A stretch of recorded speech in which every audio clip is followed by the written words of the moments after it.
আসসালামু আলাইকুম গাইজ, সবাইকে জানাই আমার এই ছোট্ট পেজ থেকে স্বাগতম। আশা করি সবাই ভালো আছেন। আলহামদুলিল্লাহ, আপনাদের দোয়ায় আল্লাহর রহমতে আমি অনেক অনেক বেশি ভালো আছি আলহামদুলিল্লাহ। বাচ্চাদেরকে নিয়ে আজকে ছোট্টখাটো একটা বিরিয়ানি পার্টি করে ফেললাম। বিশেষ করে বিরিয়ানিটি আজকে আমি রান্না করব। বিরিয়ানি রান্না করার জন্য কী কী উপকরণ লাগে তা তো আপনারা জানেনই, তারপরেও আপনাদের সাথে শেয়ার করব এই পিকনিকের রান্নার আয়োজনটা। প্রথমে মাংসটা সুন্দর করে ছোট্ট ছোট্ট করে কেটে পানি দিয়ে ভালো করে ধুয়ে পরিষ্কার করে রান্নায় এসে পড়লাম। প্রথমে পাতিলে তেল দিয়ে দিলাম, তারপরে আদা বাটা, পেঁয়াজ রসুন বাটা একটু একটু করে দিয়ে দিলাম। আমি আমার মতো রান্না করে নিচ্ছি। কে কীভাবে রান্না করেন ওইটা তো আর আমি জানি না। আমি আমার মতো খুব সিম্পলভাবে বাসায় যেগুলো উপকরণ আছে ওইগুলো দিয়ে রান্না করে নেব।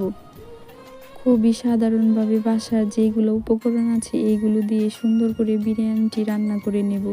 বিরিয়ানি রান্নার কি কি উপকরণ তা তো আপনারা খুব ভালো করেই জানেন।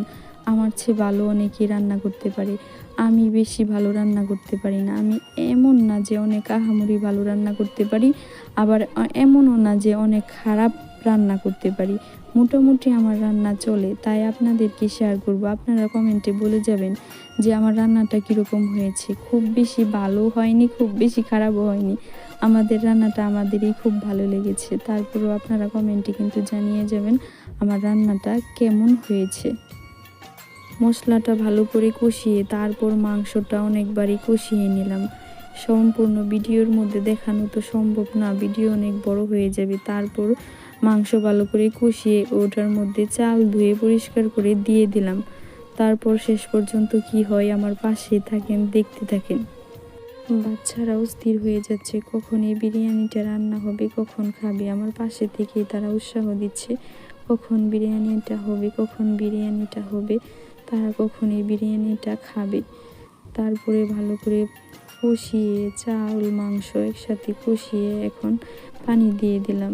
যতটুকু পানি প্রয়োজন ততটুকু পানি দিয়ে দিলাম।